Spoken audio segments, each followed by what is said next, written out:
ব্যক্তি জীবনের ভুল যদি পরিশুদ্ধ করতে হয়, কোরআন ছাড়া বিকল্প কোনো রাস্তা নাই। কি বলেন? পারিবারিক জীবনের ভুল যদি সংশোধন করতে হয়, কোরআন ছাড়া কোনো রাস্তা নাই।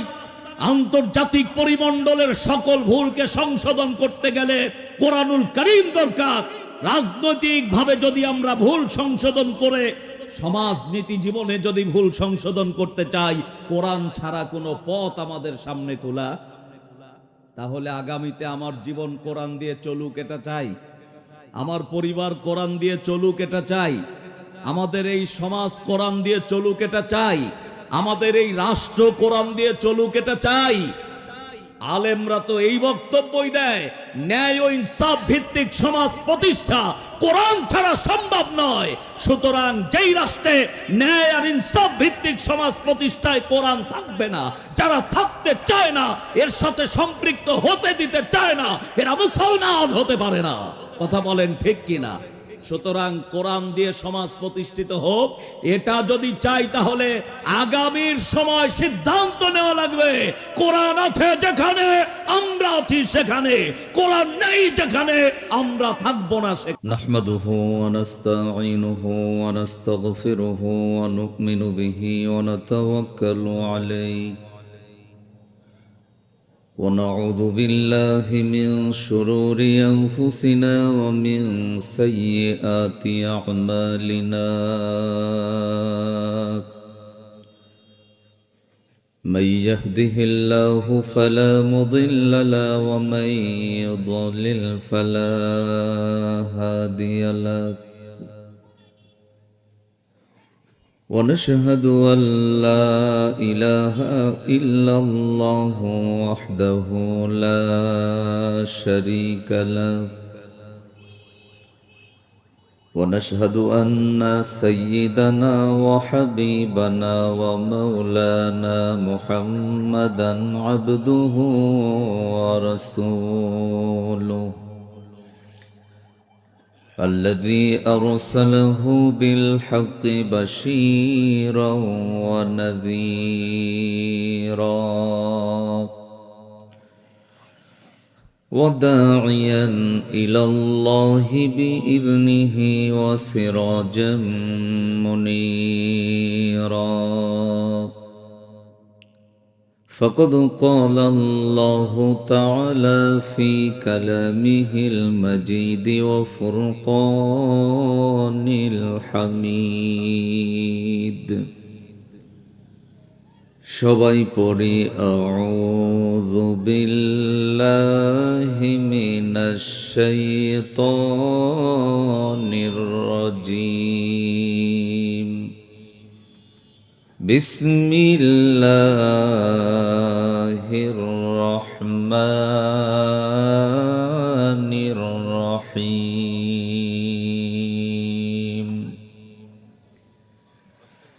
والسماء ذات البروج واليوم الموعود وشاهد ومشهود قتل أصحاب الأخدود النار ذات الوقود وقال النبي صلى الله عليه وسلم إن في أمتي خسفا ومسخا وقذفا قالوا يا رسول الله وهم يشهدون أن لا إله إلا الله وقال تعالى في شان حبيبه مخبرا وآمرا إن الله وملائكته يصلون على النبي يا أيها الذين آمنوا صلوا عليه وسلموا تسليما اللهم বক্সের সাউন্ডটা একটু সফট করেন, একদম ঢোলের মতো হচ্ছে, একটু সফট করে দেন, গলা খুব ডিস্টার্ব করতেছে। মোহাব্বতে পড়ি আল্লাহুম্মা সাইয়্যিদিনা মাওলানা, হালকা একটু লো দেন, ওয়া আলা আলি সাইয়্যিদিনা। জবান খুলে পড়ি বালাগাল উলা বিকামালিহি কাশাফাদ দুজা বিজামালিহি হাসুনাত জামিউ খাসালিহি সাল্লু আলাইহি। আমি যদি কখনো তায়েফে যাই,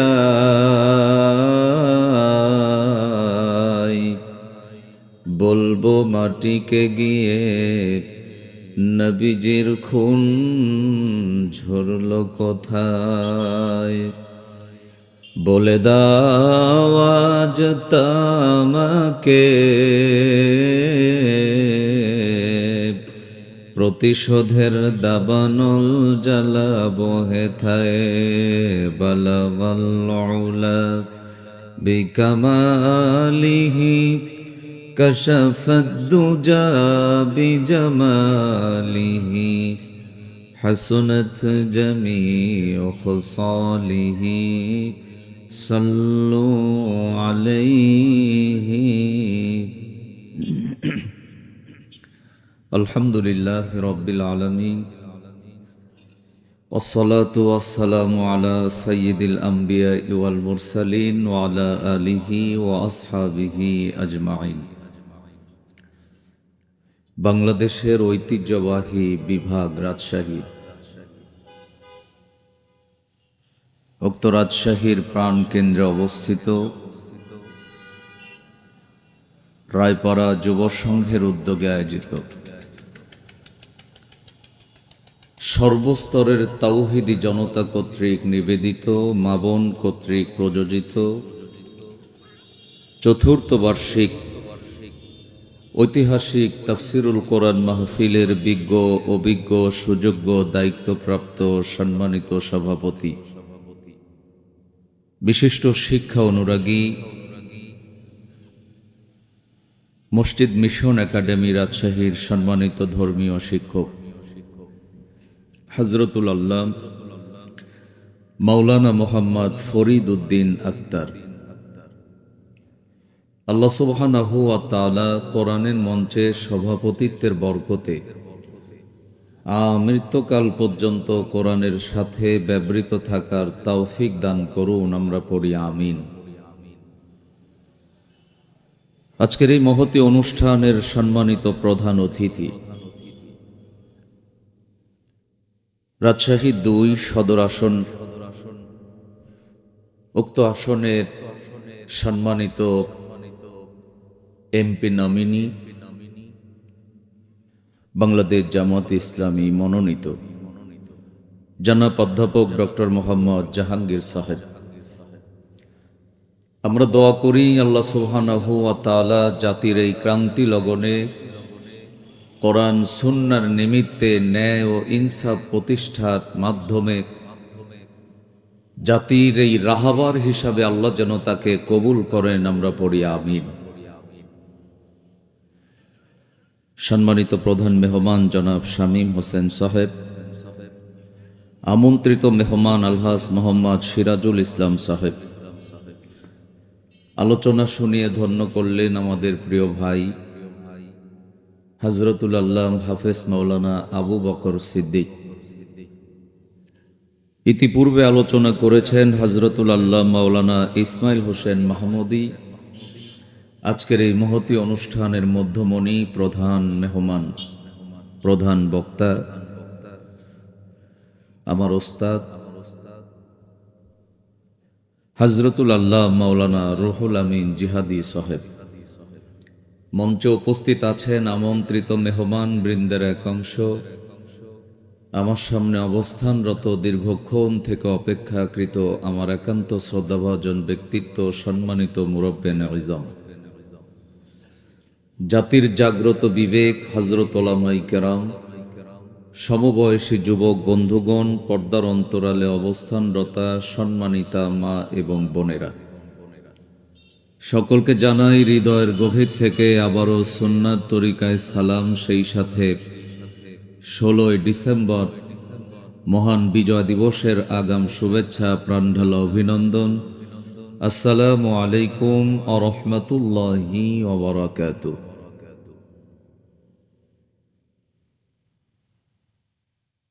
আলোচনার প্রারম্ভে সে মহান আল্লাহ সুবহানাহু ওয়া তাআলার দরবারে শুকরিয়া জ্ঞাপন করছি যে আল্লাহ পাক আজকের এই বরকতপূর্ণ প্রোগ্রামে আরামের ঘুম হারাম করে লেপ অথবা কম্বলের মোহাব্বত থেকে বিরত রেখে কোরআনের ছাত্র হওয়ার যে সুযোগ আল্লাহ দান করলেন, সে আল্লাহর দরবারে শুকরিয়া আদায় করি।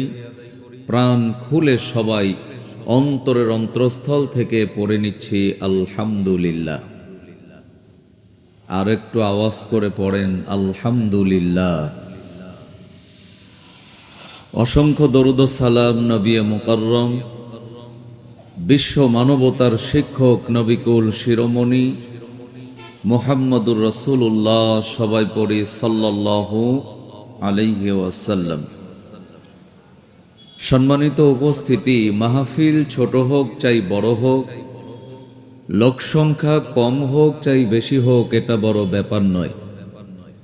বড় ব্যাপার হলো আমরা জাতি হিসাবে মুসলমান, আমাদের সংবিধান আল্লাহর কালাম কোরআন।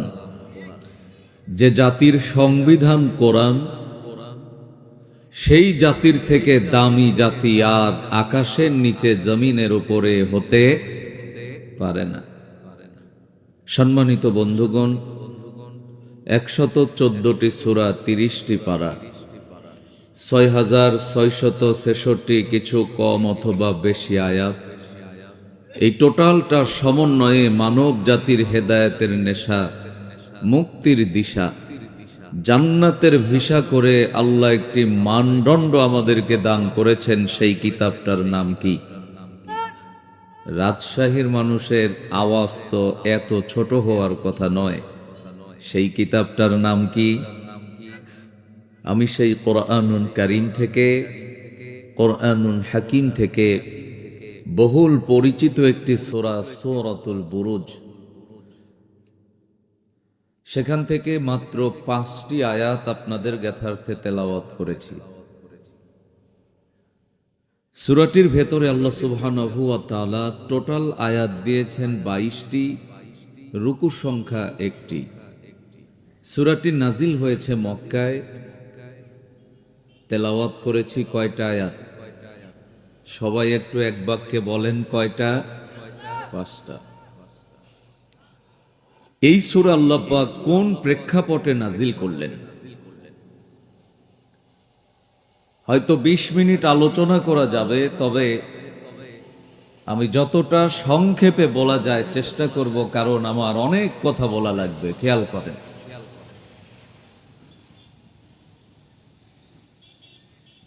আল্লাহর নবী মুহাম্মদুর রাসূলুল্লাহ সাল্লাল্লাহু আলাইহি ওয়াসাল্লাম পৃথিবীতে বেঁচে ছিলেন কত বছর? কত? নবুয়ত পেয়েছিলেন কত বছরে? 40। নবুয়ত পেলেন, আল্লাহ বললেন, হাবিব, বসে থাকার সুযোগ নাই, আপনার এবার দাওয়াতি মিশন কার্যকর করার জন্য ময়দানে নেমে যেতে হবে।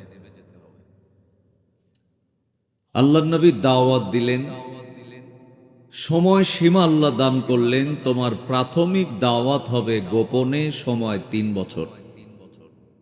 কয় বছর? নবীজি 3 বছর দাওয়াতি মিশন শুরু করলেন। হাতে গোনা কয়েকজন মানুষ কালেমা পড়ে মুসলমান হয়েছিল, তার ভেতরে হজরতে আবু বকর সিদ্দিক রাদিয়াল্লাহু তাআলা, হজরতে ওমর ফারুক রাদিয়াল্লাহু তাআলা, হজরতে আলী কাররামাল্লাহু ওয়াজহাহু, হজরতে যায়েদ বিন হারেসা রাদিয়াল্লাহু তাআলা, মহিলাদের ভেতরে হজরতে খাদিজা বিনতে খুয়াইলিদ রাদিয়াল্লাহু তাআলা আনহা। এমন হাতে গোনা কয়েকজন।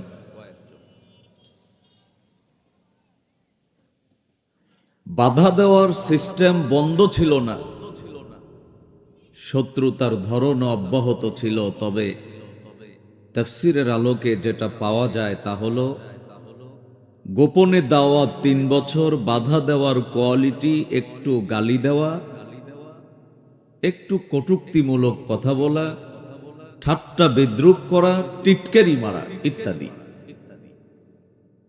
3 বছর চলে গেল। আল্লাহ বললেন, হাবিব এবার আর গোপনে দাওয়াত নয়, এবার আপনার দাওয়াত হবে প্রকাশ্যে। সময় 2 বছর। কয় বছর? গোপনে দাওয়াত দিয়ে লোক সংখ্যা যতটা আসছিল, প্রকাশ্যে দাওয়াত শুরু হলো। দলে দলে লোকেরা রসুলের হাতে হাত রেখে কালেমা পড়ে মুসলমান হয়ে যাচ্ছে। আলহামদুলিল্লাহ বলেন। কাফেরদের মেজাজ নরম না গরম? যারা আগে একটু গালি দিয়েই ক্ষান্ত ছিল, এখন তারা আর গালি দিয়েই ক্ষান্ত নয়, তারা সাহাবায়ে কেরামদের প্রতি নির্যাতনের স্টিমরোলারকে বৃদ্ধি করে দিলেন। এত পরিমাণ নির্যাতন হলো যে সাহাবায়ে কেরাম সহ্যর বাঁধ ভেঙে যাচ্ছিল। এক পর্যায়ে রাসূলুল্লাহকে জানার জন্য বললেন, ইয়া রাসূলুল্লাহ, আমাদের অপরাধটা কি? এত নির্যাতনের কারণটা কি? আমরা তো আর সহ্য করতে পারি না। সাহাবায়ে কেরাম একটু ভীত হয়ে যাচ্ছিলেন, তাদের ঈমানের ব্যাটারিটা লো হয়ে যাচ্ছিল। আল্লাহর নবী নিজের ইচ্ছায় কখনো কোনো কথা বলেন নাই। জানতে চেয়েছেন, নবীজি কোথায় থেকে জেনে বলবেন? বলেন। আল্লাহ রাসূল ধর্ণা দিলেন আসমানের দিকে। কারণ আল্লাহর ঘোষণা, আমি বলি নাই এমন কোনো কথা যদি আমার হাবিব বলে, তাহলে ওয়ালাউ তাকাওয়ালা আলাইনা বা'দাল আকাবিল লা আখাযনা মিনহু বিল ইয়ামিন সুম্মা লা কাতা'না মিনহুল ওয়াতিন। আমি তার কণ্ঠটা চেপে ধরব, তার জিহ্বাটা কেটে ফেলে দেব। এটা হলো আল্লাহর ঘোষণা। আল্লাহ নবী ধর্ণা দিলেন, আল্লাহ এই অবস্থায় কি করা যায়? জালেমের এত জুলুম বেড়ে গেল। আল্লাহ পাক ঠিক সেই সময় 22টি আয়াত, একটি রুকুর সমন্বয়ে মক্কায় আল্লাহ রাসূলের প্রতি সূরাতুল বুরুজ আল্লাহ নাজিল করে সাহাবায়ে কেরামদের ঈমানি চেতনাটাকে বৃদ্ধি করে দিলেন। সুবহানাল্লাহ বল। তাহলে আমরা সূরার নাম জানলাম, আয়াত নম্বর জানলাম, কয়টা আয়াত তেলাওয়াত করেছি তা জানলাম, নাজিল হইছে কোথায় সেটা জানলাম, নাজিলের প্রেক্ষাপট সংক্ষেপে যতটুকুন বলা যায় আমি বলার চেষ্টা করলাম। বাকি আলোচনা দরকার আছে। এবার আমাদের প্রশ্ন হলো, এই কোরআনুল কারীমের আলোচনা জাতি কেন শুনবে? কি কারণে শুনবে?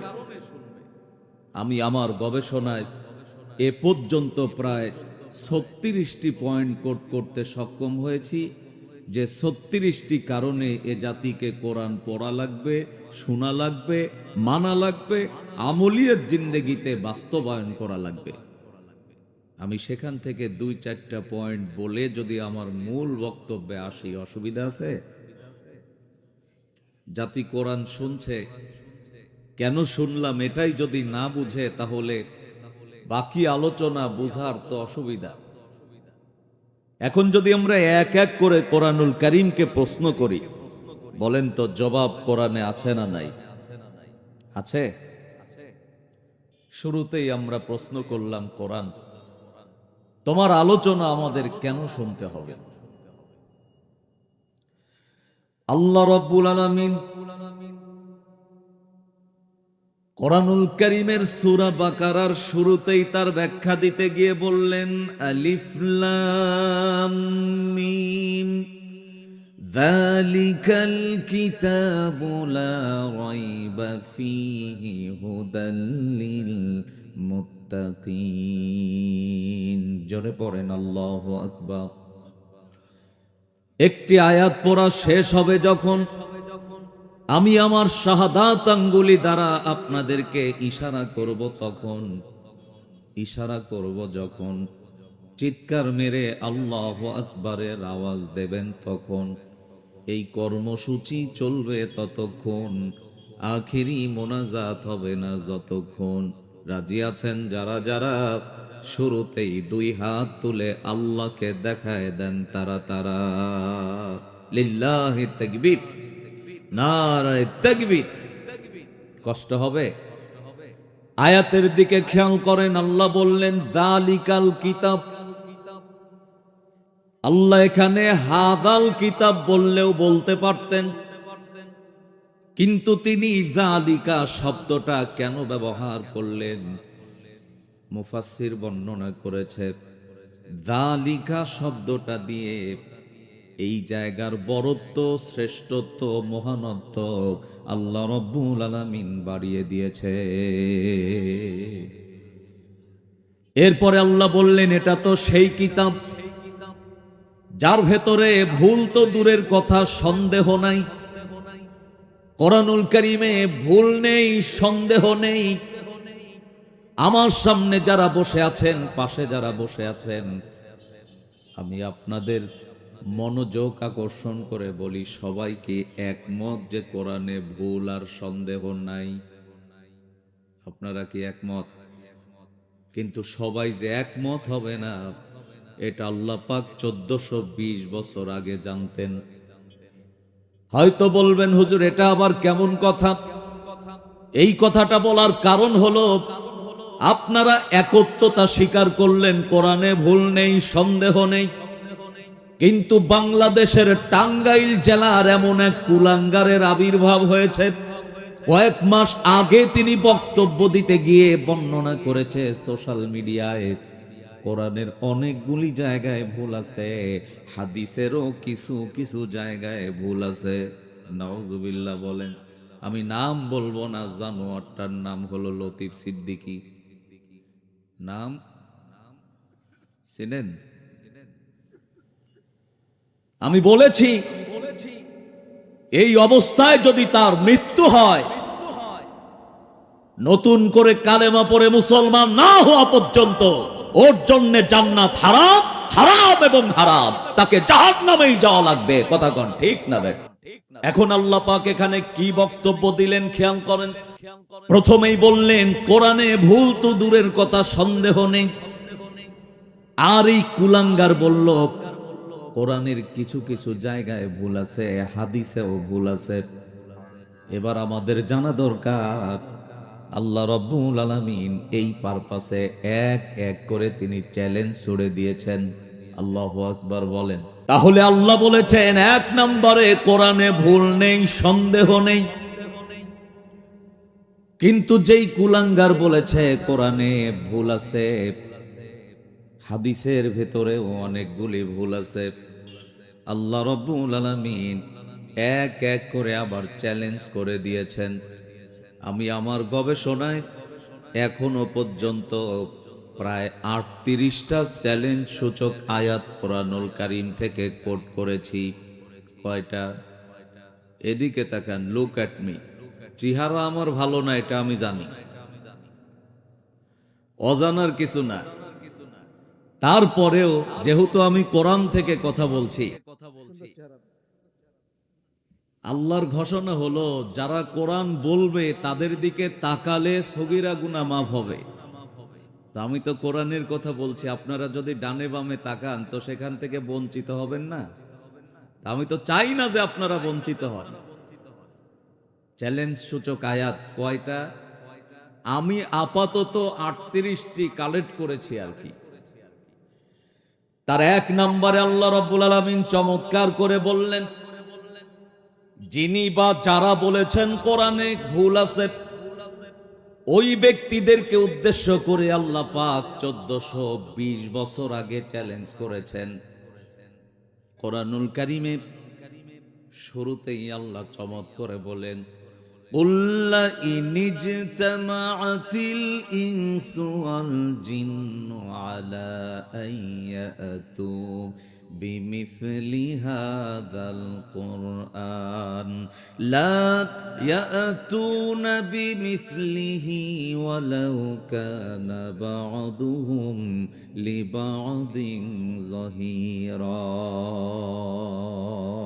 জোরে পড়েন আল্লাহু আকবার। কার কথা? আয়াতের দিকে খেয়াল করেন। আল্লাহ বললেন ইনিজতামাতিল ইনস। ইনস মানে হলো আমার পাশে যারা বসে আছেন তারা। ইনস মানে হলো আমার সামনে যারা বসে আছেন তারা। ইনস মানে হলো বাজারে আছেন যারা তারা। ইনস মানে হলো আমার এই আলোচনা শুনছেন যারা তারা। নিজেকে মানুষ মনে করেন যারা। আরবিতে ইনস হলেন তারা। জিন তো একটি জাতি। আল্লাহ চ্যালেঞ্জ করে বললেন মানুষগুলি এক হও। যদি তোমরা না পারো তাহলে জিনদেরকে সহযোগী হিসাবে নাও। মিনিটের পর মিনিট, ঘন্টার পর ঘন্টা, দিনের পর দিন, রাতের পর রাত, বছরের পর বছর, যুগের পর যুগ গবেষণা চালাও। এরপরে আমার কালামের মতো একটি কালাম তোমরা নতুন করে তৈরি করো। আল্লাহর দেওয়া চ্যালেঞ্জের মোকাবেলা আজও পর্যন্ত বলেন তো কেউ কি করতে পেরেছে? পারছে? যদি সেই কোরআনের আইন কায়েম থাকতো তাহলে কোরআন আর ইসলাম নিয়ে যাবত পর্যন্ত যারা কটূক্তিমূলক কথা বলেছে তাদেরকে আইনের আওতায় নিয়ে এসে অবশ্যই উপযুক্ত শাস্তির ব্যবস্থা করা হতো। সময় সামনে এসেছে, এই সুযোগ কাজে লাগিয়ে আগামীতে এই সময়ের সঠিক ব্যবহার করার দরকার আছে না নাই? রাজশাহীবাসী কারা কারা চান দুই হাত তুলে আল্লাহকে দেখা।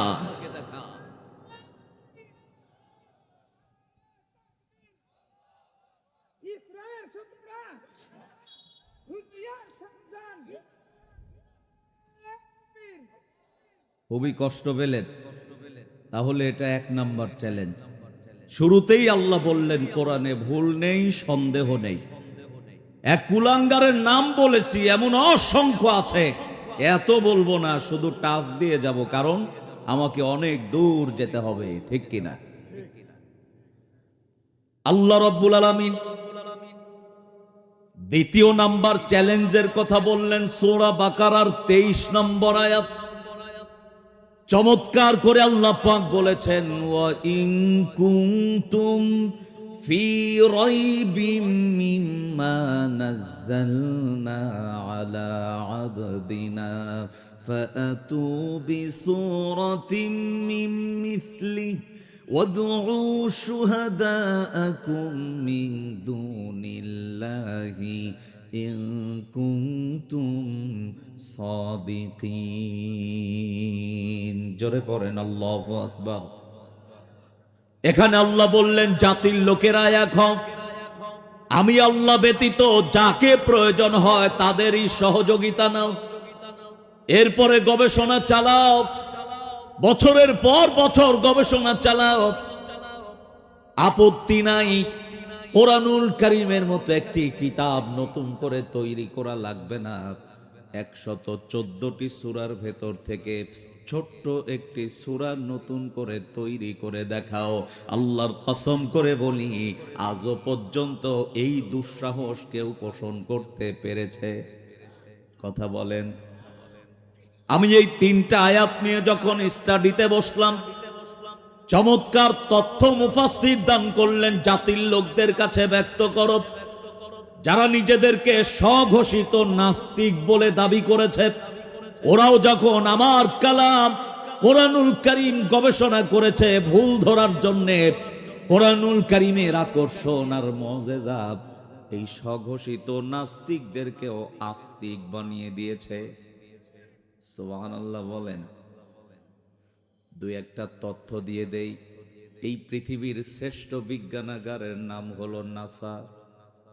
অবস্থিত কোথায়? আমেরিকায়। কোথায়? রাজশাহীর ভাইয়েরা কান খুলে শোনেন, এই নাসা বিজ্ঞানাগারের একজন খ্রিস্টান বিজ্ঞানী মুসলিম স্টুডেন্টদেরকে দেখলেই যার মেজাজ খারাপ হয়, উল্টা পাল্টা কথা বলে, কটূক্তি করে, ঠাট্টা বিদ্রুপ করে। মুসলিমরা সিদ্ধান্ত নিল, স্যার আমাদেরকে নিয়ে এত কেন ছোট করে খাটো করে কথা বলে। ব্যক্তিটা গ্রিক ভাষায় খুব পারদর্শী ছিলেন, আরবি ভাষায় পারদর্শী ছিলেন, ইংলিশ ভাষায় পারদর্শী ছিলেন। মুসলিমরা সিদ্ধান্ত নিলেন, আমরা কোরআনুল কারীমের দুইটা ভার্সন দিব, একটি হলো আরবি ভার্সন আর একটি হলো ইংরেজি ভার্সন। এই দুইটা ভার্সন স্যারকে দেব। তথ্যে বলতেছে মুসলিমরা সিদ্ধান্ত নিয়ে চলে গেলেন, স্যারকে বললেন এই দুইটা, একটা মাস সময় আপনি হাতে নিয়ে আমাদের এই ঐশী গ্রন্থ কোরআনুল কারীমটা পড়বেন। স্যার একদিন, 2 দিন, 3 দিন, 28 দিন চলে গেছে, একটা দিনের জন্য কোরআন পড়ার সুযোগ পায় নাই। হঠাৎ করে মনে হয়েছে আর মাত্র 2 দিন সুযোগ আছে, দেখি তো কোরআনটা খুলে তার ভেতরে কি আছে। শুরুতেই খুলে যখন তিনি পড়লেন আলিফ লাম মিম যালিকাল কিতাবু লা রাইবা ফীহি হুদাল লিল মুত্তাকিন, উনি অবাক হলেন, অ্যাস্টনেশড হয়ে গেলেন। এটা আবার কোন রাইটারের লিখিত কিতাব? এত রাইটারের লিখিত কিতাব পড়েছি, শুরুতে চ্যালেঞ্জ করে কিতাব লিখেছেন, এর আগে আমি কখনো পড়ি নাই। আল্লাহু আকবার বলে। আস্তে আস্তে সামনের দিকে যায়। 23 নম্বর আয়াত যখন তার চোখের সামনে চলে আসে, আল্লাহ বললেন, মানুষ যারা এই কোরআন পড়বে, ওয়া ইন কুনতুম ফি রাইবিম মিম্মা নাযালনা আলা আবদিনা ফাতু বিসূরাতিম মিন মিথলি, যদি পারো আমার কালামের মতো একটি সূরা তোমরা তৈরি করো। উনি আরো অবাক হলেন, আরো তেলাওয়াত করলেন। কোরআনের আর একটা আয়াত চোখের সামনে ভেসে আসলো, উল্লাইনি জিতামাতিল ইনস ওয়াল জিন আলা আইয়াতু বিমিসলি হাযাল কুরআন লা ইয়াতুনা বিমিসলিহি ওয়ালাউ কানা বা'দুহুম লিবা'দিন যাহিরা। উনি আবার অবাক হলেন, যদি পারো আমার কালামের মতো একটি কালাম তোমরা তৈরি করো। এই 3টে আয়াত তার বিবেকটাকে নাড়া দিল। উনি সিদ্ধান্ত নিলেন, এটা আবার কোন কিতাব? শুরুতেই চ্যালেঞ্জ, একের পর এক চ্যালেঞ্জ ছুড়ে দিয়েছে। এতটা সময় চলে গেছে, কোনোদিন দেখি নাই এই কিতাবের মতো কিতাব আর একটা তৈরি হয়েছে, এই কিতাবের সূরার মতো সূরা আর একটা তৈরি হয়েছে। এটা কে লিখেছেন, কে লিখেছেন? সময় চলে গেছে 30 দিন। মুসলিমরা এসে বললেন, স্যার কিতাব দিলাম, আজ 30 দিন আপনার মনোযোগ আকর্ষণ করছি, বলেন তো আপনার ফিলিংসটা কি? স্যার অবাক নয়নে বললেন, যেই কয়টা আয়াত আমি তেলাওয়াত করেছি তাতে আমি এতটুকুন বুঝতে পেরেছি, এটা সাধারণ কোনো মানুষের হাতের লেখা নয়, এটা সাধারণ কোনো রাইটারের লিখিত কিতাব নয়, এর ভেতরে কোনো হেতু আছে। আমার আগামীর সিদ্ধান্ত আর আগামীর গবেষণা হলো, এই কিতাবটা কে লিখেছেন, কে লিখেছেন, কার পক্ষ থেকে আসছে। আল্লাহর কালাম কোরআনের একটি আয়াতের অংশ বিশেষ মুসলিমদের ভেতর থেকে একজন তেলাওয়াত করে জানাই দিলেন, টেনশন নাই স্যার, এটা যার পক্ষ থেকে এসেছে জেনে নেন, লিল্লাহি রাব্বিল আলামিন। এটা কার পক্ষ থেকে? বললেন, আপনার, আমার, আমাদের সকলের যিনি একচ্ছত্র মালিক, যার ক্ষমতার কাছে কারো ক্ষমতা চলে না, ইন্নাকা আলা কুল্লি শাইইন কাদির, যিনি সকল ক্ষমতার একচ্ছত্র মালিক, সেই রবের পক্ষ থেকে এই কোরআনটা নাজিল হয়েছে। উনি বললেন, যদি তাই হয়, আমি এতদিন জাতির সামনে নিজেকে স্বঘোষিত নাস্তিক পরিচয় দিয়েছি, আজকে সিদ্ধান্ত নিলাম আস্তিক হব। তোমাদের ভেতরে ভালো একজন আলেমের কাছে নাও, আমি কালেমা পড়ে মুসলমান হতে চাই। আওয়াজ দিয়ে পড়ে নেন, লা ইলাহা ইল্লাল্লাহু মুহাম্মাদুর রাসূলুল্লাহ সাল্লাল্লাহু আলাইহি ওয়াসাল্লাম। তাহলে কোরআনে ভুল নেই, সন্দেহ নেই। আল্লাহ বললেন যদি কেউ মনে করো সন্দেহ আছে, কালামের মতো একটি কালাম অর্থাৎ আমার কোরআনের মতো একটা কোরআন বানাও। পরের চ্যালেঞ্জে বললেন জানি পারবা না, একটা ছোট্ট সূরা হলেও নতুন করে তৈরি করো। আল্লাহর এই চ্যালেঞ্জের মোকাবেলা কেউ করতে পারে নাই। আমি এটার তথ্য দিয়েছি, যারা স্বঘোষিত নাস্তিক বলে জাতির কাছে পরিচয় দিয়েছেন, ওরাও যখন কোরআন গবেষণা করেছে তারা আস্তিক হতে বাধ্য হয়েছে। সুতরাং এই কোরআনটা কেন আমরা পড়ব প্রশ্ন আমরা কোরআনকে করেছিলাম। আমার মেসেজ হলো কোরআনে ভুল নেই, এ ব্যাপারে আর কোনো সন্দেহ আছে? কিন্তু আমি যেটা বুঝাচ্ছি আমার 1 নাম্বার পয়েন্ট, সবাই নিজের দিকে তাকায় বলেন তো আমাদের ব্যক্তি জীবনে ভুল আছে না নাই? সবারই আছে। আমি আমার দুর্বলতাটাকে অপেক্ষা করছি, আপনাদের সাথে শেয়ার করছি। তা হলো আমার 1 ঘন্টার অপরাধ যদি আমার বাবা জানতো, আমাকে সন্তান হিসাবে পরিচয় দিত না। আমার বাবার 1 ঘন্টার অপরাধ যদি আমি জানতাম, আমি আমার বাবাকে বাবা বলে পরিচয় দিতাম না।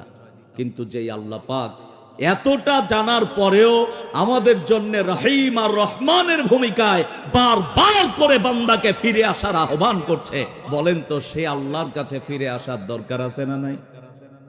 ব্যক্তি জীবনের ভুল, পারিবারিক জীবনের ভুল আছে, সামাজিক জীবনে ভুল, রাজনৈতিক জীবনে ভুল, যুদ্ধনীতি, বন্দিনীতি, সন্ধিনীতি, স্বরাষ্ট্রনীতি, পররাষ্ট্রনীতি, আন্তর্জাতিক পরিমণ্ডলে সকল ক্ষেত্রে ভুল আছে না নাই? ব্যক্তি জীবনের ভুল যদি পরিশুদ্ধ করতে হয়, কোরআন ছাড়া বিকল্প কোনো রাস্তা নাই। কি বলেন? পারিবারিক জীবনের ভুল যদি সংশোধন করতে হয়, কোরআন ছাড়া কোনো রাস্তা নাই। আন্তর্জাতিক পরিমণ্ডলের সকল ভুলকে সংশোধন করতে গেলে কোরআনুল কারীম দরকার। রাজনৈতিক ভাবে যদি আমরা ভুল সংশোধন করে সমাজনীতি জীবনে যদি ভুল সংশোধন করতে চাই, কোরআন ছাড়া কোনো পথ আমাদের সামনে খোলা। তাহলে আগামীতে আমার জীবন কোরআন দিয়ে চলুক এটা চাই, আমার পরিবার কোরআন দিয়ে চলুক এটা চাই, আমাদের এই সমাজ কোরআন দিয়ে চলুক এটা চাই, আমাদের এই রাষ্ট্র কোরআন দিয়ে চলুক এটা চাই। আলেমরা তো এই বক্তব্যই দেয়, ন্যায় ও ইনসাফ ভিত্তিক সমাজ প্রতিষ্ঠা কোরআন ছাড়া সম্ভব নয়। সুতরাং যেই রাষ্ট্রে ন্যায় আর ইনসাফ ভিত্তিক সমাজ প্রতিষ্ঠায় কোরআন থাকবে না, যারা থাকতে চায় না, এর সাথে সম্পৃক্ত হতে দিতে চায় না, এরা মুসলমান হতে পারে না। কথা বলেন ঠিক কিনা? সুতরাং কোরআন দিয়ে সমাজ প্রতিষ্ঠিত হোক, এটা যদি চাই তাহলে আগামীর সময় সিদ্ধান্ত নেওয়া লাগবে। কোরআন আছে যেখানে আমরা আছি সেখানে, কোরআন নেই যেখানে আমরা থাকবো না সেখানে। রাজি আছেন কারা কারা? 2 হাত তুলে আল্লাহকে দেখান। লিল্লাহি তাকবীর, নারায়ে তাকবীর। কষ্ট পেলেন? 1 নাম্বার পয়েন্ট বুঝে থাকলে আমি আর সামনে যাব না, আর যদি না বুঝেন তাহলে মিস কল দেবেন। অ্যাকাউন্টের ব্যালেন্স কাটবে না, নেটওয়ার্কেরও প্রবলেম হবে না ইনশাআল্লাহ। মূল পয়েন্ট, কেন কোরআন শুনবো? কোরআন শুনবো আমার জীবনের ভুল পরিবর্তনের জন্য, পরিবারের ভুল পরিবর্তনের জন্য, সামাজিক জীবনের ভুল সংশোধনের জন্য, আন্তর্জাতিক পরিমণ্ডলে যত ভুল আছে সংশোধনের জন্য আমরা কোরআন শুনবো, পড়বো এবং মানবো। রাজি আছি ইনশাআল্লাহ? 1 নাম্বার শেষ। এবার আমরা বললাম আল্লাহ 2 নাম্বার। আল্লাহ রাব্বুল আলামিন কোরআনুল কারীম সূরা আনআম 155 নম্বর আয়াত জাতির সামনে চমৎকার করে বর্ণনা করলেন, ওয়া হাযা কিতাবুন আনজালনাহু মুবারাকুন ফাত্তাবিউহু ওয়াত্তাকু লাআল্লাকুম তুরহামুন। একটু আওয়াজ করে পড়েন আল্লাহু আকবার। আল্লাহ রাব্বুল আলামিন বললেন, আয়াতের মিনিং এর দিকে খেয়াল করেন। আল্লাহ বলছেন হাদা কিতাব, এটা তো সেই কিতাব। এখানে কিতাব দ্বারা আল্লাহ বাইবেলকে বুঝান নাই, নোবেলকে বুঝান নাই, রামায়ণকে বুঝান নাই, ত্রিপিটককে বুঝান নাই, ওল্ড টেস্টামেন্ট, নিউ টেস্টামেন্ট, জিন্দা বিস্তা, গীতা, এগুলিকে বুঝান নাই। আল্লাহ কিতাব দ্বারা কোরআনুল কারীমটাকে বুঝালেন আর বললেন জাতির লোকেরা, আনজালনা, কোরআন দুনিয়ার কোনো আজা বাবা, খাজা বাবা, দয়াল বাবা, কেবলা কাবা, গাজা বাবা, কলকা বাবা, ল্যাংটা বাবা, ভণ্ড বাবা, তালা বাবা, সালা বাবা, কোনো বাবা নাজিল করে নাই। কোরআন নাজিল করেছি আমি আল্লাহ। কোরআন নাজিল করেছেন কে? কিন্তু আজকে ওই বাবার গোষ্ঠী আছে না নাই? এই সামনে গেলেই বুঝবেন, আছে না নাই? সাইজ কি, কয়দিন আগে মানিকগঞ্জের উপর দিয়ে যাচ্ছি, দেখি কি সুন্দর গান বাজতেছে। দয়াল গাবো, মুর্শিদ পরশমণি গো লোহারে বানাইছে কাঞ্চা সোনা। সুবহানাল্লাহ বলবেন? হ্যাঁ, মুর্শিদের বাবার ক্ষমতা আছে লোহাকে কাঞ্চা সোনা বানায়? আছে? খালি তাই না, পরের কলি বলতেছে, গুরুর চরণ যে করলো সাধন, বিনা দুধে দই পাতিয়া খাইতাছে মাখন। বিনা দুধে কি মাখন হয়? জীবনে খাইছেন? এগুলি যারা বলে এরা পাকা ভণ্ড, কথা কন ঠিক না বেঠিক? সাইজ কি, গরুর চরণ যে করলো সাধন, বিনা দুধে দই পাতিয়া খাইতাছে মাখন। সেই সে মাখন কর ভক্ষণ, সেই সে মাখন কর ভক্ষণ, ভব ক্ষুধা থাকবে না, লোহা রে বানাইছে কাঞ্চা সোনা। আমি বলি ভণ্ড, যদি গান নিজে না পারিস তো আমাদের কাছ থেকে একটু মাঝে মধ্যে শিখে যাস। গানটা যদি এইভাবে গাইতো, আমার নবী পরশমণি গো, আমার রাসূল পরশমণি গো, লোহারে বানাইছে খাঁটি সোনা। ঠিক না বে ঠিক? ও তোরা দেখলে ছবি পাগল হবি, তোরা দেখলে ছবি পাগল হবি, ঘরে রইতে পারবি না, লোহারে বানাইছে খাঁটি সোনা। আমার নবী পরশমণি গো, আমার রাসূল পরশমণি গো, লোহারে বানাইছে খাঁটি সোনা। কথা বলেন ঠিক না বে ঠিক? আল্লাহ বললেন জেনে রাখো, আনজালনা, কোরআন আমি নাজিল করেছি, দুনিয়ার কোন বাবার বাবা কেবলা কাবা এটা নাজিল করে নাই। কেন? কেন আমি কোরআন নাজিল করলাম? আয়াতের পরের অংশে আল্লাহ বললেন মুবারাকা। মুবারাকার ব্যাখ্যায় গিয়ে দেখবেন আল্লাহ বলেছেন বান্দা আর বান্দীদের সৌভাগ্যের চাবিকাঠি করে কোরআন নাজিল করেছি। অন্ধকারের দিকে গেছো, কোরআন মেনে নাও, আমি আলোর পথ দেখাবো। জাহান্নামের রাস্তায় গেছো, কোরআন মানো, আমি জান্নাতের রাস্তা দেখাবো। বান্দারে অসৎ সঙ্গে চলে গেছো, কোরআন মেনে নাও, আমি সৎ সঙ্গ তোমাকে দান করে দেব।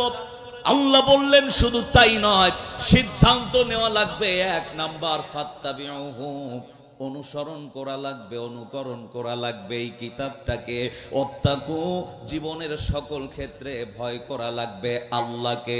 ভয় করব, আওয়াজ দিয়ে বলেন কাকে? ভয় করছি কাকে? আল্লাহকে।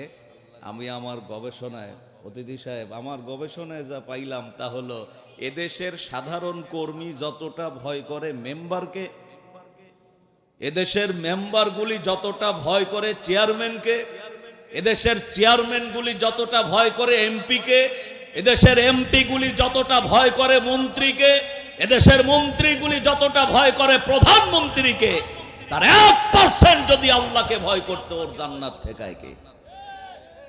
সামনে সিদ্ধান্ত নেবেন। যেই দলের মূল ভয় হলো কোরআন এন্ড সুন্নাহ, আমরা সেই দলের কর্মী হতে চাই। ন্যায় আর ইনসাফ ভিত্তিক সমাজ প্রতিষ্ঠা করলে এদেশের কর্মীরা, মেম্বার, চেয়ারম্যান, এমপি, মন্ত্রী, প্রধানমন্ত্রীর ভয় রাখবে না।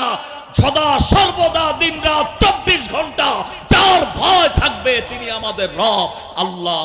এই ভয় অন্তরে জাগ্রত করতে গেলে অন্তত কোরআনের শাসন দরকার। কথা কন ঠিক না ঠিক? দরকার আছে না নাই? খুবই কষ্ট পাচ্ছেন। আমি ডাইরেক্ট কিছু বলবো না, যা আসবে তাই বলবো। খুব ভালো করে খেয়াল করেন। আল্লাহ বললেন যদি এই সিদ্ধান্তগুলি নিতে পারো, কারণ যেটা নাজিল করেছি আমি ঘোষণা করলাম, অনুসরণ করা লাগবে আমার কিতাবকে, ভয় করা লাগবে আমাকে। যদি এই সিদ্ধান্ত আর কথা মোতাবেক নিজের জীবন, পারিবারিক জীবন, রাষ্ট্রীয় জীবন, রাজনৈতিক জীবন, আন্তর্জাতিক পরিমণ্ডলে যত সমস্যার সমাধান করতে চাও এটাকে মেনে নাও। আমি আল্লাহ যেই সমাধান দেব তা হলো লাআল্লাকুম তুরহামুন। আকাশ আর জমিনের যাবতীয় রহমত আর বরকতের দরজা তোমাদের জন্য উন্মুক্ত করে দেব। সুবহানাল্লাহ বলেন। তাহলে আমরা আকাশ আর জমিনের রহমত আর বরকতের দরজা চাই, সবাইকে রহমত চাই। 2 নাম্বার পয়েন্ট হলো আসমান আর জমিনের বরকত আর রহমত আমরা পাওয়ার জন্যই কোরআনটা শুনবো, মানবো, পড়বো। রাজি আছি? যদি বুঝে থাকেন এই পয়েন্টও সংক্ষেপ করে দিলাম। আর একটা পয়েন্ট বলেই আমার মূল আলোচনায় চলে যাব। গভীর মনোযোগ দেন। আল্লাহ রাব্বুল আলামিন প্রশ্ন করলাম তোমার কালামে জাতি কেন শুনবে, কেন পড়বে, কেন মানবে? সূরা আলে ইমরানের 138 নম্বর আয়াত আল্লাহ পাক জানায় দিলেন জাতির লোকদেরকে বলে দাও। আল্লাহ কোরআন কারীমের ভেতরে বললেন ওয়াহাদা বায়ানুল লিন্নাসি ওয়া হুদা ওয়া মাউইযাতাল লিল মুত্তাকিন।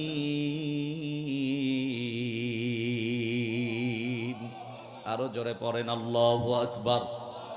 আল্লাহ বললেন জাতির লোকদেরকে বলো হাদা বায়ান। কেন তারা কোরআন শুনবে না? কারণ আমি কোরআনটাকে বায়ানের কিতাব করে নাজিল করেছি। কেন তারা কোরআন শুনবে না? আমি এটাকে ওয়াজের কিতাব করে নাজিল করেছি। কেন তারা এটা শুনবে না? আমি নসিহতের কিতাব করে নাজিল করেছি। 10 জন ব্যক্তিও যদি সামনের দিকে আসে, বাবার কিচ্ছা বলা যাবে না, রূপক বানোয়াট কোনো বিবৃতি জাতির সামনে উপস্থাপন করা যাবে না, মায়ের আদর্শ চালানো যাবে না, বাবার আদর্শ চালানো যাবে না, নেতার আদর্শ চলবে না। যেই নেতার আদর্শ চলবে তিনি মুহাম্মাদুর রাসূলুল্লাহ। যেই আল্লাহর কথা চলবে, আমাদের সকলের সৃষ্টিকর্তা। আমি এই কোরআনটাকে ওয়াজের কিতাব করে দিলাম।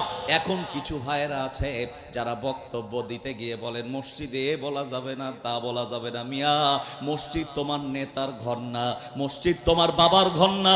মসজিদ যদি আল্লাহর ঘর হয়, আল্লাহর ঘরে আল্লাহর কালাম কোরআনের কথা চলবে না চলবে না? কথা বলেন না, চলবে না চলবে না? এই কথা না বলে একজন নেতা তার কর্মীদের মনোযোগ আকর্ষণের জন্য, তার চরিত্রের পরিবর্তনের জন্য 5টি আয়াত পড়ে যদি সংশোধনের জন্য বক্তব্য দেয়, হিংসা করে তাদেরকে মসজিদ থেকে বের করে দেওয়া না, বরং তোমার উচিত ছিল অন্তত 10টি আয়াত পড়ে তোমার নেতাদের চরিত্রের পরিবর্তন করে তার প্রতিশোধ নেওয়া। কথা কন ঠিক কিনা? লজিকে আসেন। কিন্তু আপনি তো পারেন না, ওই গুণাগুণ তো আপনার নাই। যদি না থাকে, আমি মাসুদুর রহমান আজকে রাজশাহীর এই প্রাণ কেন্দ্র থেকে আপনাকে দাওয়াত করে গেলাম, সিদ্ধান্ত নেন আর জীবনে অবান্তর কোনো কথা বলে মুসলমানদেরকে আর কষ্ট দিবেন না। আপনারা কোরআন পড়ে জাতিকে সংশোধনের জন্য চেষ্টা চালান। যদি সেই দলে সেটার ব্যবস্থা না থাকে, তাহলে বাংলাদেশে অনেক দল আছে যেখানে কোরআন পড়েছেন না পড়েন নাই, তার জবাব দিতে হয় নেতাকে। সেই দলে আসার আহ্বান জানিয়ে গেলাম। রাজি আছেন? কষ্ট পেলেন? আমার প্রিয় ভাইরা খেয়াল করেন। তাহলে আমরা 3 নাম্বার কোরআন কেন শুনবো? কি কারণে কোরআন শুনবো? আমরা বলেছি আল্লাহ কোরআনটাকে ওয়াজের কিতাব করে দিয়েছেন, নসিহাতের কিতাব করে দিয়েছেন, বক্তব্যের কিতাব করে দিয়েছেন। সুতরাং ওয়াজ যদি করতে হয়, শুনতে হয়, অন্য রূপও কোনো বানোয়াট বিবৃতি বলার সুযোগ নাই, শোনারও সুযোগ নাই। এই কোরআনের কথা শুনতে আমরা রাজি আছি না নাই? সবাই কি রাজি আছি? তাহলে কি আমি শুরু করব ওয়াজ? সূরার নামটা যেন কি? সবাই বলেন কি নাম? মনে আছে আপনাদের? টোটাল আয়াত যেন কয়টা? টোটাল আয়াত 22টা। কয়টা? রুকু নাজিল হইছে মক্কায়, তেলাওয়াত করেছি কয়টা আয়াত? আল্লাহ সূরার শুরুতেই কসম করেছেন 5টা। কয়টা? বক্তব্য দিয়েছেন একটা। কয়টা? যে ওয়াজ 5টা কসমের পরে করা হয়, এই ওয়াজের মূল্য আর এই ওয়াজের ওয়েট কম না বেশি? আল্লাহ তো তিনি যিনি হ্যাঁ বললে হালাল, না বললে হারাম, কোন বললে ফায়াকুন বলার আগে তা হয়ে যায়। সে আল্লাহ জাতির জন্য একটি নসিহাত করবেন, 5টি কসম করলেন কেন? আর যেই বক্তব্য কসম করেই করে তার ওজন কম নয়, বরং অনেক ওজন। আমি সেই ওজনওয়ালা বক্তব্যই আপনাদের কাছে ব্যক্ত করতে চাই। অসুবিধা তো নাই? কসম কয়টা? তাহলে ওয়াজ শুরু করি। নাম্বার 1 কসম। যারা জানেন সবাই আমার সাথে এই সূরার শুরুর একটা শব্দ প্রাণ খুলে শরীরের সব শক্তি জিহ্বার আগায় নিয়ে সবাই আমার সাথে পড়েন অসামা। আওয়াজ হয় নাই, সবাই পড়েন অসামা। সামা মানে কি? হযরতজি বলেছেন আকাশ। আপনারা আকাশ দেখা যায়? তাফসীর খালি শুনবেন না, আজকে দেখবেন। সামা মানে আকাশ। আকাশ কোন দিকে দেখা যায়? এই যে ডানের দিক দিয়ে তাকালেও দেখা যায়, বামের দিক দিয়ে দেখলেও দেখা যায়, আমার পেছনে যেহেতু সামিয়ানা, একটু বের হয়ে গেলেই দেখা যায়, পেছনের দিকে তাকালেও দেখা যায়। যদি আমরা কোরআনকে প্রশ্ন করি, কোরআন বলো তো আকাশ সৃষ্টি করেছেন কে? আপনারা যে বললেন আল্লাহ, পাইলেন কোথায়? কোন জায়গায়? এই কথা আপনারা বলবেন, আল্লাহ আগে তার প্রশ্ন করলেন যে আমার বান্দারা জানবে না, বুঝবে না, কিন্তু তাদেরকে প্রশ্ন করলে তারা তাদের হৃদয় থেকে এই কথাটা বলবে যে আল্লাহ সৃষ্টি করেছেন। দলিলটা জেনে নেন, সূরা লুকমান 25 নম্বর আয়াত। সূরার নাম কি?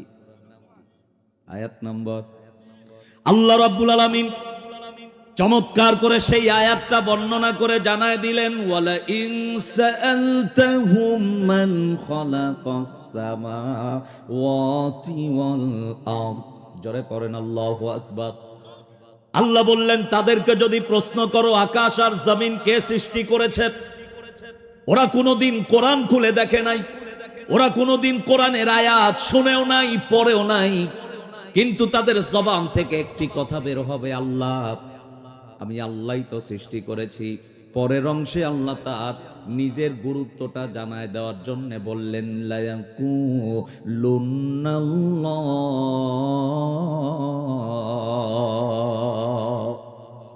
আমি আল্লাহ সৃষ্টি করেছি আকাশ। আমি রাজশাহীর ভাইদের কাছে জানতে চাই, বলেন তো আকাশ কয়টা? একজন ভাই ভুলে কয়ে ফেলাইছে একটা। এখন আকাশ যে 7টা তার দলিল জানার দরকার আছে না? সূরার নাম মূল। সূরার নাম মূল। এটা 29 নম্বর পারার শুরুতেই আল্লাহ দান করেছেন। সূরা মুলকের আয়াত নম্বর 3 আল্লাহ রাব্বুল আলামিন আকাশ কয়টা তার দলিল দিলেন। এরপরে যখন কেউ প্রশ্ন করবে আকাশ কয়টা, মনের ভেতরে দ্বিধা রাখবেন না, হিম্মতের সাথে শক্তি নিয়ে কোরআনুল কারীমের এই তথ্য ভিত্তিক কথাটা বলে দেবেন। আল্লাহ পাক সূরা মুলকের ৩ নম্বর আয়াতে কত চমৎকার করে বললেন, আল্লাযী খালাকা সাবআ সামাওয়াতিন তিবাকা মা তারা ফি খালকির রহমানি মিন তাফাউতিন ফারজি'ল বাসারা হাল তারা মিন ফুতুর। জোরে পড়েন আল্লাহু আকবার। আল্লাহ শুরুতেই বললেন আল্লাযী খালাকা সাবআ সামাওয়াত, একটি দুইটি তিনটি নয়, একটির উপরে আরেকটি, তার উপরে আরেকটি, তার উপরে আরেকটি। আমি আল্লাহ 7টি আকাশ তৈরি করেছি। আল্লাহু আকবার কোন। জানতে চাই আকাশ যদি 7টি হয়, পিলার আছে কয়টা? একটাও নাই। রাজশাহীর এই বড় বড় বিল্ডিং করেছেন, ওটা নাই বাদি দিলাম, ছোট্ট একটা বিল্ডিং, এই বিল্ডিং এর ছাদ ঢালাই দিয়েছেন, পিলার নাই, শূন্যে। এমন কোন বিল্ডিং কি দেখছেন? আছে নাকি? তাহলে আল্লাহ এই বিশাল আকাশ বিনা পিলারে, একটার উপরে আরেকটা, তার উপরে আরেকটা, তার উপরে আরেকটা, এই 7টা আকাশ আল্লাহ তৈরি করলেন। শুধু কি তাই? আরেকটু গবেষণার মাত্রাটা নিয়ে নেন, নিজের বিবেকটা খাটান। আমি যেখানে বসে আছি, আপনারা সামনের দিকে যদি 100 মাইলের দিকে দৃষ্টিপাত করেন, মনে করেন রাজশাহী আছেন, চাপায়ের দিকে তাকালেন, এখানে আছেন, ডানের দিকে তাকালেন, দৃষ্টি যতটুকু যায়, বামের দিকে তাকালেন, আপনাদের দৃষ্টি যতটুকু যায়, মনে হবে এখান থেকে চাপাই পার হয়ে একটু সামনে গিয়ে যদি একজন আর একজনের ঘাড়ের ওপরে দাঁড়ায়, তাহলে আকাশ হাত দিয়েই ধরা যায়। মনে হয় না? ডানের দিকের একই অবস্থান, বামের দিকের একই অবস্থান, সামনে পেছনে একই অবস্থান। আল্লাহ পাক এই নিগুড় সৌন্দর্য দিয়ে যেই আকাশ তিনি তৈরি করলেন, একজন মুমিন, একজন মানুষ, একজন মুসলিম অন্য কারো দাসত্ব আর গোলামি করার প্রাককালে যদি 1টা ঘন্টা নয় 1 মিনিট এইটা সিদ্ধান্ত নিয়ে গবেষণার মাত্রাটা মাথার ভেতরে ঢুকায় নেয়, মাসুদুর রহমানের মতো বক্তাকে নিয়ে সে ওয়াজ করায়, হেদায়াত পাওয়া লাগবে না। ব্যক্তিটা আল্লাহর এই সৃষ্টি দেখে এমনি তার মস্তকটা অবনত হয়ে যাবে। কথা কন ঠিক না? তাহলে যারা এই যাবৎ পর্যন্ত কোরআন না মেনে, কোরআন না বুঝে, না পড়ে, গবেষণা না করে বিরোধিতা করেছে, একের পর এক বিরোধিতা করেছে, এরা যদি ফিরে আসতে চায়, আল্লাহ কি সেই রাস্তা দেবেন না? কথা বলেন না, দেবেন না? কেমনে দেবেন? এই আলোচনার থেকে এই তথ্যটা আপনাদেরকে দিয়েই সামনে আগাই। খেলাফতের দায়িত্বে হযরতে ওমর, ওমর তো সেই ওমর যেই ওমরের মেজাজ নরম ছিল না। মেজাজ কেমন ছিল? একদিন যেই রাস্তা দিয়ে হেঁটে গেছে, শয়তান 40 দিন সেই রাস্তা দিয়ে যায় নাই। ওমর রাষ্ট্রীয় প্রেসিডেন্ট, একজন যুবক মসজিদে আজান হলে বিছানায় পিঠ লাগায় না, ঠান্ডা পানি দিয়ে ওযু করে মসজিদের জায়নামাজে দাঁড়ায়। আল্লাহ বললেন, বান্দা যখন তাকবীরে তাহরিমা বেঁধে হাতটা বেঁধে দেবে, আমি আর ওই বান্দার মধ্যে সামান্য পরিমাণ ফাঁক রাখি না। আল্লাহু আকবার কোন। এই বান্দাটা সালাত শেষ হয়ে গেলে কোরআন তেলাওয়াত, তাসবিহ, তাহলিল, আমলিয়াত জিন্দেগির ভেতরে হঠাৎ করে তার মাধ্যমে একটি কবিরা গুনাহ সংগঠিত হয়ে যায়। কিভাবে, কোন গুনাহ, কোন পর্যায়ে, লম্বা ইতিহাস বলার সুযোগ নাই। একজন ব্যক্তি অপরাধ করেছে, ফিরে আসার সুযোগ আল্লাহ দেবে কিনা এটা জানার জন্য বলছি, রাজশাহীর ভাইরা কান খাড়া করে শোনেন। এই গোলামটা তাসবিহ তাহলিল পড়লেন, গুনাহ কবিরা তার দ্বারায় সংগঠিত হয়ে গেল। মুত্তাকিদের একটি গুণ হলো, মুত্তাকিরা অপরাধ করলে এই অপরাধ বোধটা, আমি যে অপরাধ করেছি এইটা জানার স্পেশাল পাওয়ার আল্লাহ পাক মুত্তাকিদেরকে দান করেন। সুবহানাল্লাহ কোন। উনি জানতে পারলেন এটা আমার অপরাধ হয়ে গেছে, এটা আমার অপরাধ হয়ে গেছে। উনি সালাত আদায় করে কোরআন তেলাওয়াত করছেন, আর মনে মনে ভাবছেন, আল্লাহ তুমি তো কোরআনে বলেছো তুই বিয়ানাল লিকুল্লি শাই, এমন কোনো কথা নেই যেটা তুমি কোরআনে দাও নাই। আল্লাহ গো, তোমার কাছে জানতে চাই আমি এই অপরাধ থেকে কি ফিরে আসতে পারবো না? বান্দাটা তেলাওয়াত করতে করতে সূরা নাজিয়ার 40 নম্বর আয়াত তার চোখের সামনে ভেসে আসলো। আমার রব সেখানে বর্ণনা করলেন, জাতির লোকেরা খুব ভালো করে কান লাগান।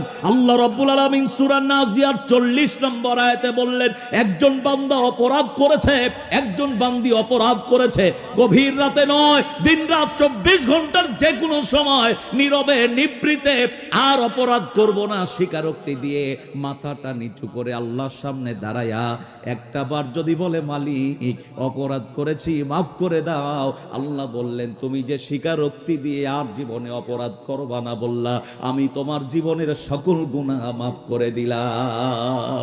দলিলটা আল্লাহ বর্ণনা করলেন, ওয়া আম্মা মান খাফা মাকামা রাব্বিহি ওয়া নাহান নাফসা আনিল হাওয়া। জোরে পড়েন আল্লাহু আকবার। আল্লাহ বললেন, বান্দা খালি যে মাফি করে দিলাম তা না, বরং ফা ইন্নাল জান্নাতা হিয়াল মাওয়া। সূরা নাসিয়ার 41 নম্বর আয়াতে আল্লাহ বললেন, অপরাধ তো মাফ করে দিলাম, বরং তোমাকে জান্নাতি মেহমান করে নিলাম। সুবহানাল্লাহ। বান্দাটা পড়ছেন আর আবেগ আপ্লুত হয়ে যাচ্ছেন, আল্লাহ আমি কি অপরাধ থেকে পরিত্রাণ পেয়েছি? তুমি কি আমাকে মাফ করেছো? বলতে বলতে তিনি সেন্সলেস হয়ে গেলেন। মুফাসসির বর্ণনা করেছেন, কিছুটা সময় যখন চলে গেছে, এই বান্দাটা আবারও জ্ঞান ফিরে পেয়েছে, আবার ওই একই দুইটা আয়াত তেলাওয়াত করছে আর বলছে, আল্লাহ তুমি কি মাফ করেছো? দ্বিতীয়বার তিনি আবারও জ্ঞানহারা হয়ে গেলেন। আল্লাহর গোলাম আর পৃথিবীর জমিনে জ্ঞান ফিরে পেলেন না। পার্থিব জগতের সফর শেষ করে তিনি পরলৌকিক জীবনে গমন করলেন। ইন্না লিল্লাহি ওয়া ইন্না ইলাইহি রাজিউন। খবর চলে গেল ওমরের কাছে। হযরত ওমর আসলেন, তাকে কাফন দাফন করা হলো, কবরস্থ করে হযরত ওমর নবীর সাহাবায়ে কেরামদেরকে সামনে নিয়ে কয়েকটা বক্তব্য দিয়েছিলেন। তার এক নাম্বার বক্তব্য ছিল, নবীর সাহাবীরা জেনে নাও, এই মুহূর্তে যেই যুবকটাকে কবরস্থ করলাম, আমি ওমরের মন বলতেছে আল্লাহ রাব্বুল আলামিন এই যুবকের জীবনের সকল গুনাহ মাফ করে দিয়েছে। সুবহানাল্লাহ। হযরত ওমর 2 নাম্বার বক্তব্য দিলেন, নবীর সাহাবীরা রে জেনে নাও, আমার মন বলছে যেই যুবকটাকে কবরস্থ করলাম, আল্লাহ রাব্বুল আলামিন এই যুবকটার গুনাহ তো মাফ করে দিয়েছেন, মনে হয় আল্লাহ তাকে জান্নাতের মেহমান করে নিয়েছেন। সুবহানাল্লাহ। 3 নম্বরে হযরত ওমর বক্তব্য দিলেন, নবীর সাহাবীরা রে জেনে নাও, আমি ওমরের মন বলতেছে লাশটা যদি এই যুবকের না হয়ে আমি ওমরের হতো, আমার জীবনটা ধন্য হয়ে যেত। আমি আলোচনা যেদিন বসে বসে করছিলাম, রাত 2টার কিছুটা বেশি বাজে, এই কথাটার ওয়েট আমাকে এতটাই ভাবিয়েছে, আমি 2টি চোখের পানি ধরে রাখতে পারি নাই। ওমর তো সেই ওমর, যেই ওমর অর্ধ পৃথিবীর খলিফা, 10 জন প্রাথমিক পর্যায়ে পার্থিব জগতে জান্নাতের সার্টিফিকেট পাওয়া সাহাবী, তার ভেতরে রোল নাম্বার 2 এই সাহাবীর নাম হলো ওমর। ইনি তার আবেগ আপ্লুত হয়ে তার অনুভূতিটা সাহাবায়ে কেরামদের সামনে প্রকাশ করছেন, যদি আমার লাশটা হতো। আমার দিনী ভাইরা কান লাগান, হযরত ওমর পরের বক্তব্য দিতে গিয়ে বললেন, আমার মন বলতেছে আল্লাহ তাকে 2টা জান্নাত দান করেছেন। আল্লাহু আকবার। কোন কয়টা জান্নাত?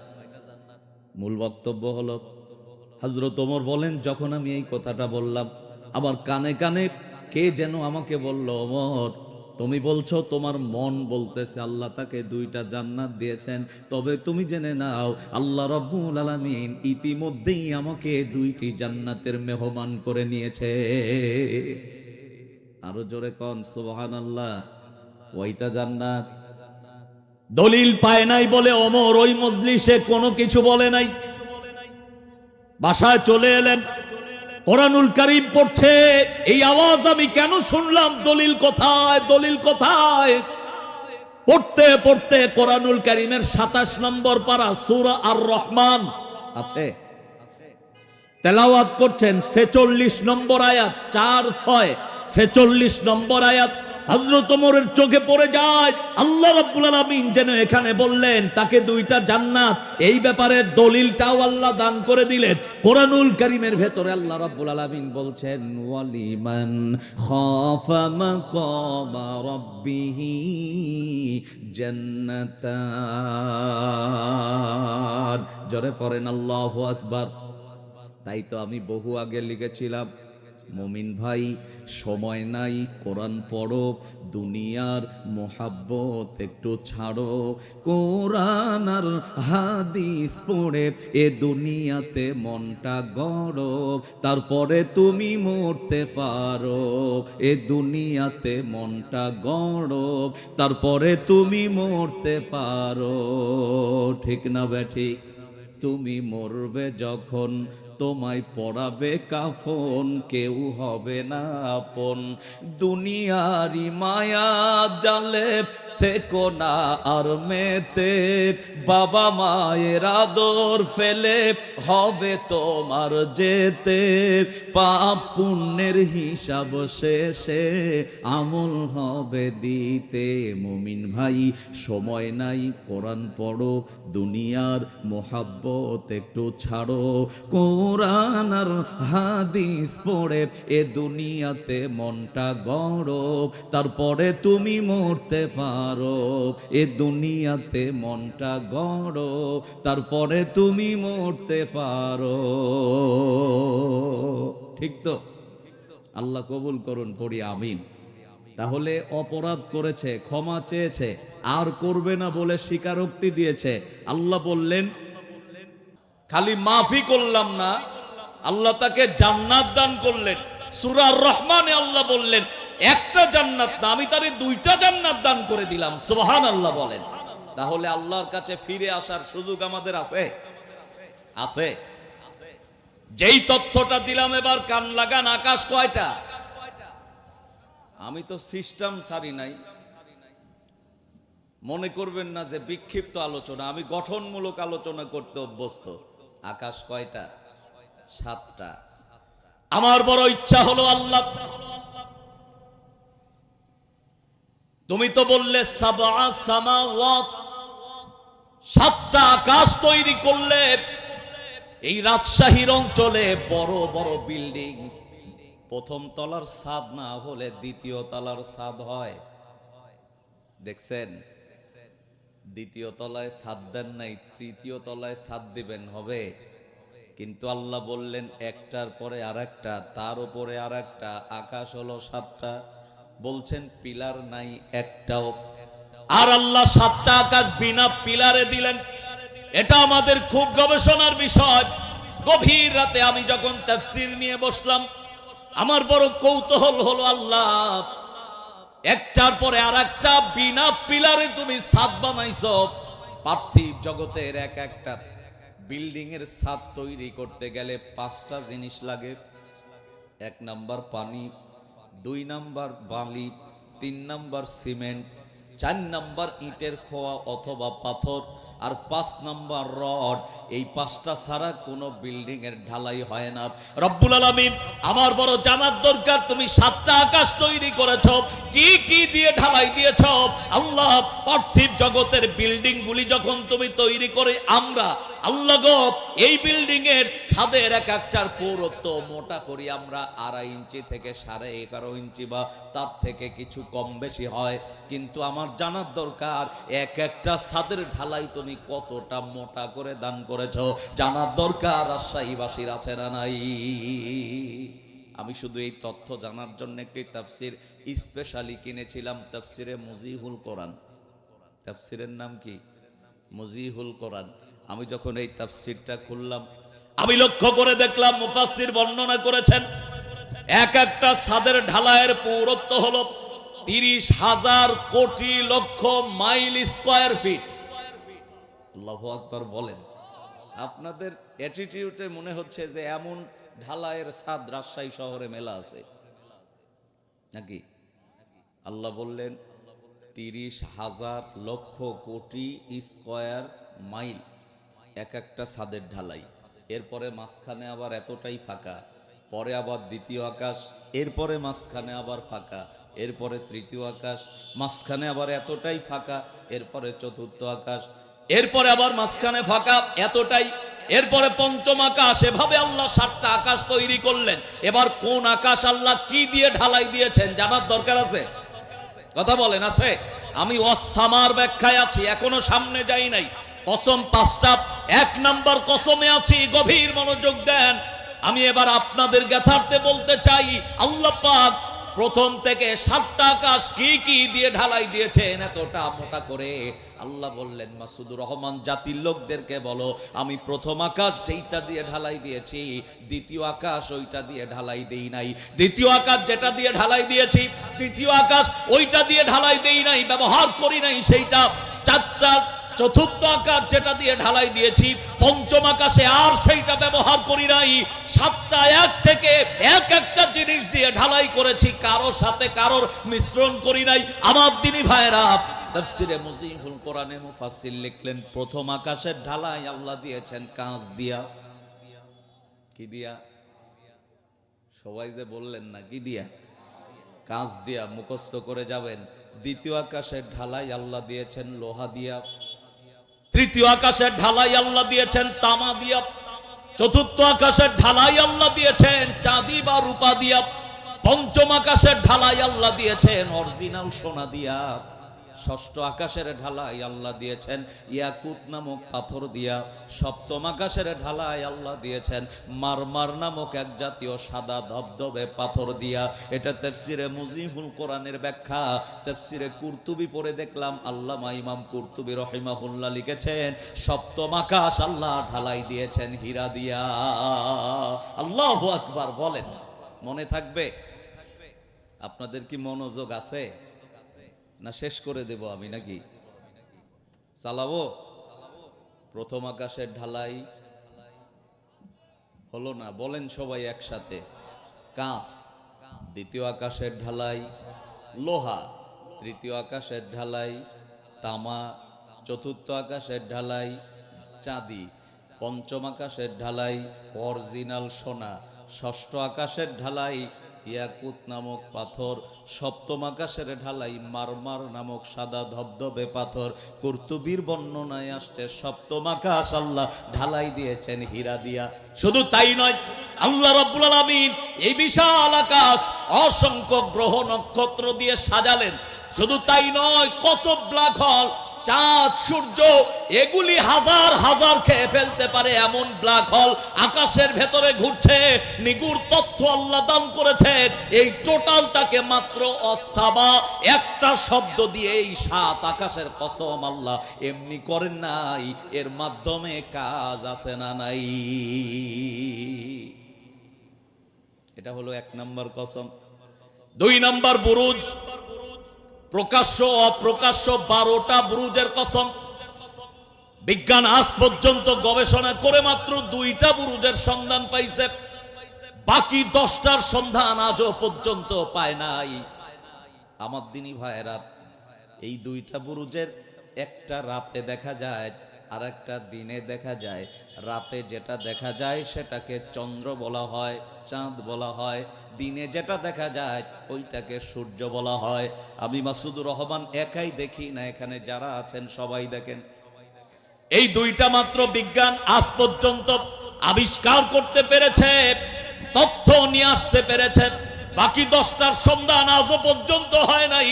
আল্লাহ বুরুজ শব্দ দ্বারা প্রকাশ্য আর অপ্রকাশ্য এই 12টা বুরুজের কসম এমনি করেন নাই, এর মাধ্যমে কাজ আছে। 3 নম্বর কসম করতে গিয়ে আল্লাহ পাক বললেন, ওয়াল ইয়াউমিল মাউউদ,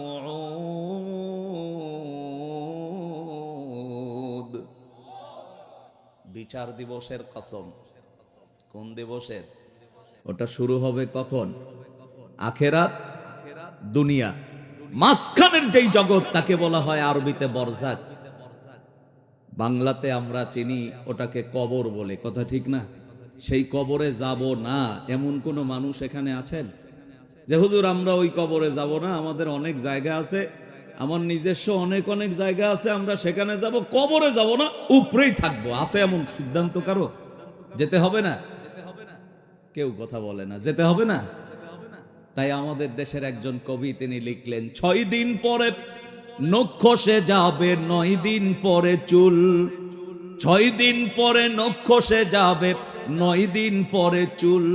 কবর গৃহের সামান নিতে কইরো না কেউ ভুল। কবর জায়গা ভালো নয়, কবর জায়গা ভালো নয়, কবর জায়গা ভালো নয়। আমল দিয়ে কবর গৃহ সাজিয়ে নিতে হয়, কবর জায়গা ভালো নয়। আমল দিয়ে কবর গৃহ সাজিয়ে নিতে হয়। ঠিক না ব্যাঠিক? 17 দিন পর পেট ফেটে যাবে, পোকার খাদ্য হবে।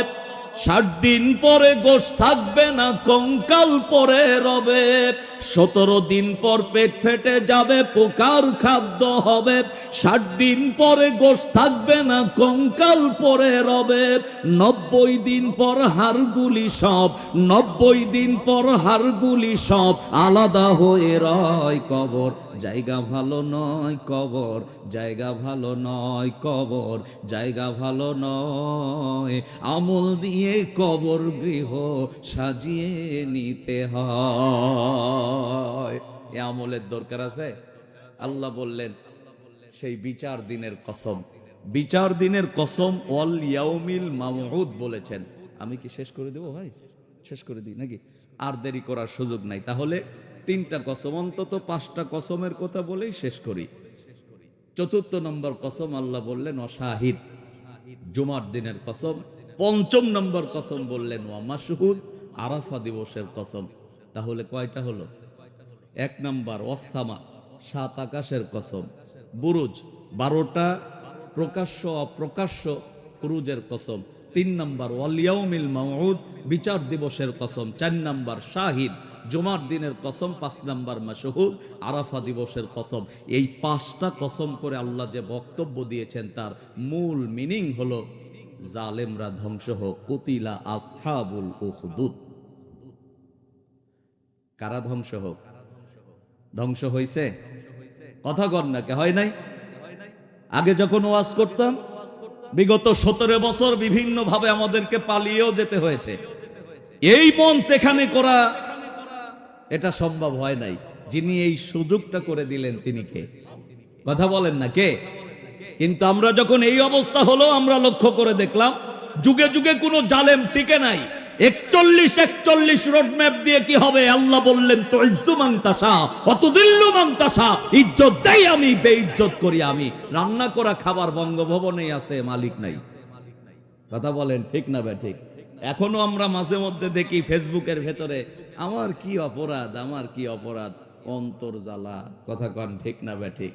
তাই আমার দেশের একজন ভাই লিখে গেছে, নো পোলা পান রে পালাই গেলাম তোদের কারণে। গেয়ে দেব?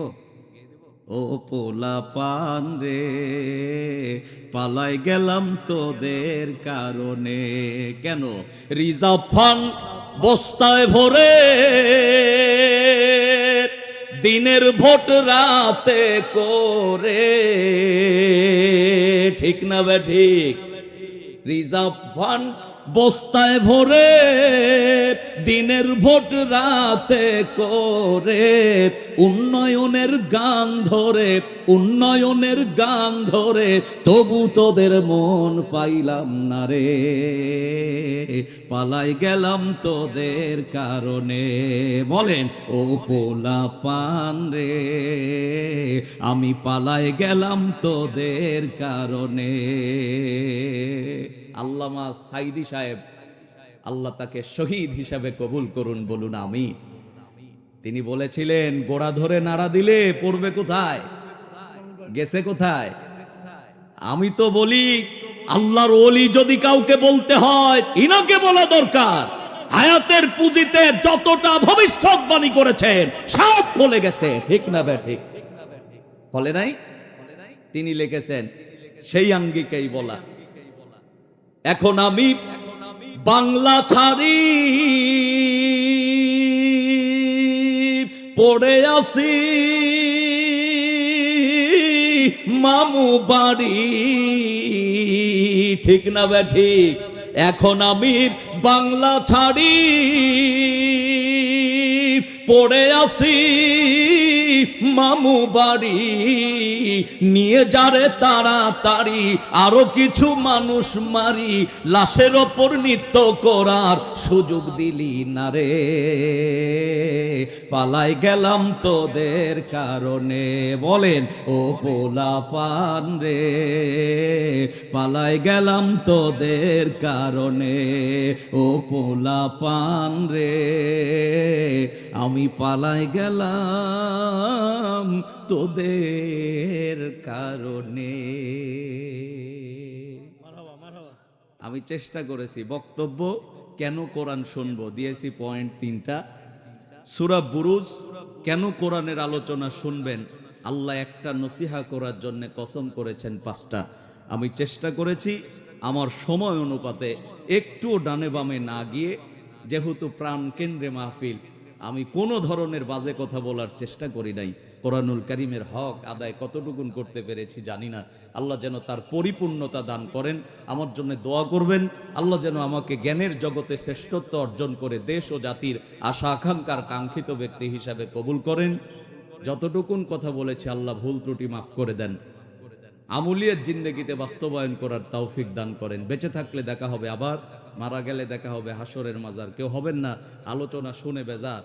আজকের প্রধান মেহমান আর আমি, দুইজনের বাড়ি নাটোর মাদ্রাসা মোড় বাজার। পরিশেষে সকলকে আমার হৃদয়ের গভীর থেকে সালাম জানাবো হাজারো হাজার। আসসালামু আলাইকুম ওয়া রাহমাতুল্লাহ। আজকের যিনি মেহমান, আপনাদের প্রধান মেহমান, উনি আমার একেবারে সরাসরি ওস্তাদ, একেবারে সরাসরি। উনার অনুপ্রেরণাতেই মাসুদুর রহমান আজকে গোটা বাংলাদেশে ঘুরতেছেন। তো একসাথে আপনারা এখানে নিয়ে আসছেন, আমরা আবার সম্পর্কে চাচা ভাতিজা, সম্পর্কে চাচা ভাতিজা, আবার মামা ভাগ্নে, মানে উনার রিসেন্ট ছোট বোন আমার ছোট চাচা, এজন্যে চতুর্দিকের আত্মীয়। তা আমি ওনার জন্য দোয়া করি, তিনি আমার ওস্তাদ। মানে কি বলবো, এত সম্পর্ক আমাদের ভেতরে, আল্লাহ যেন এই সম্পর্কটা হায়াতের পুঁজি যতদিন আছে এটা তো অটুট রাখবেন, কিয়ামতেও যেন আল্লাহ আমাদেরকে কবুল করেন, আমিন। সম্মানিত ভাইরা, যেহেতু শেষ করতে বলেছেন, আমি আর একটু বেশি সময় নিলাম, আমি ক্ষমা চাচ্ছি। আল্লাহ আমাদের সকলকে কবুল করুন, আমিন। ওয়া আখির দাওয়ানা আনিল হামদুলিল্লাহি রাব্বিল